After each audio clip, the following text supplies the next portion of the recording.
Battle Royale is going to be one of the harder game modes you're going to play in MLB The Show 23. However, this video is to help you get the best draft you could possibly get and the best team you could possibly get to try to go flawless or at least finish that BR program as fast as you possibly can. Now, keep in mind that these tips are for what works for me. Obviously, there might be small things that work differently for you. However, these tips also go off the basis of what a lot of other players do as well, and just some typical common strategies that you want to pay attention to as you go on your drafting. With that being said, though, let's get right into the first round. It's always a diamond. Let's take a look at what we get. So this right here is a really good example of how not to start a draft. So your biggest thing coming into a BR draft is do not draft diamond pitchers, especially diamond pitchers that are starters. So in this case, Willie Mays is like the automatic pick. Now, the reason why you don't want to draft a diamond starter is because those guys can only throw once every 5 games. Yes, they might win you that once every 5 games, especially a guy like Randy, but once every 5 games is not enough in a BR draft to really make it worthwhile to draft. You're only going to play 12 games at the very most. So that's one of those things where even if you get the best starting pitcher in the game, he might throw 2 times. That's not worthwhile to draft, and you'd rather have a diamond hitter who just absolutely smashes baseballs throughout the entire run. Now, another thing to consider is that this diamond round, the next gold, and the next silver round are guaranteed every single BR draft that you do. These rotate from season to season with new cards.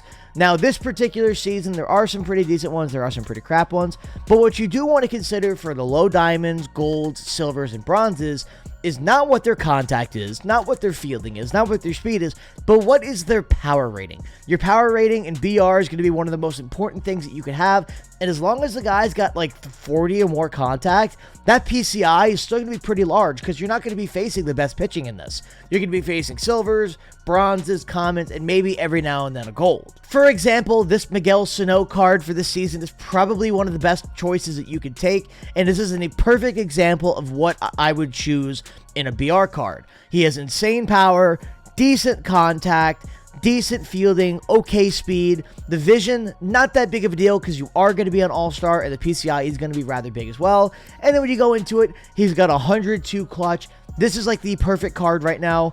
This is a guy that you should be choosing every time, but this is also like the perfect type of player that you want to be having as well, because there's a lot of silvers, bronzes, golds that look a lot like this card. Well, their power might not be that high.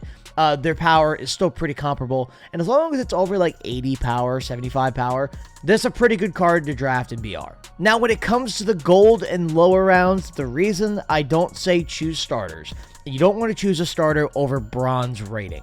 Now, the reason I say that is, for example, Goose Gossage, 84 overall, Kenta Maeda, 83 overall. The per 9s on Goose Gossage are way better than Kenta Maeda's, and they're only 1 overall point away. So, Goose, although he's only 1 overall higher than Kenta, he's going to throw way better than Kenta will. And again, going back to the previous mention about starting pitchers, a guy like Kenta Maeda will only throw once every 5 games. That's just not worthwhile. As a bronze, just don't even throw the starters. Use them as like secondary relievers and just kind of, plug and play as you need them. Now, the best pick in this round, in my opinion, is this Eduardo Escobar card. A great hitting, decent power, good contact, good clutch, all that good stuff. It's a very balanced card. And again, that switch hitting is going to be a really important thing as well. But this is right now the best card that you can get for this BR round. Now, when it comes to silver players, this is one of those things where a lot of times they can either fill holes in your lineup or you could use them as platoon bats. Now, nobody in this draft really kind of blows my mind. However, I would probably say use Ian Kinsler as a platoon bat if you need that.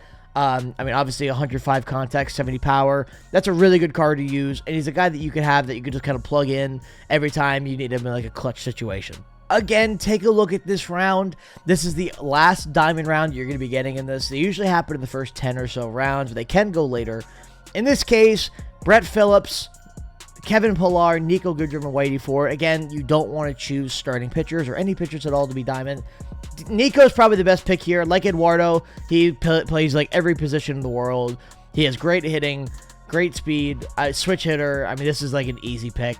But, when you take a look at the diamonds, especially the lower diamonds, don't necessarily choose the best stats on a card. Use the best stat for you. Now, a guy like Nico here, he's one of those players that could really fill a hole for you. whether it being, first, second, third, left, center, right, shortstop. Although he might not be the best stat-wise card, he is a card that is going to be really good with a really good swing that can fill a lot of holes and can help out your lineup a lot, as well as on the defensive side. Now, when it comes to the common round, you get 2 of them in every BR draft. Your best option is choosing starting pitchers. I don't think you should be choosing any other thing because these guys won't be playing. If you're not going to use them, you might as well throw them in a spot that you're not going to use anyway, starting pitchers.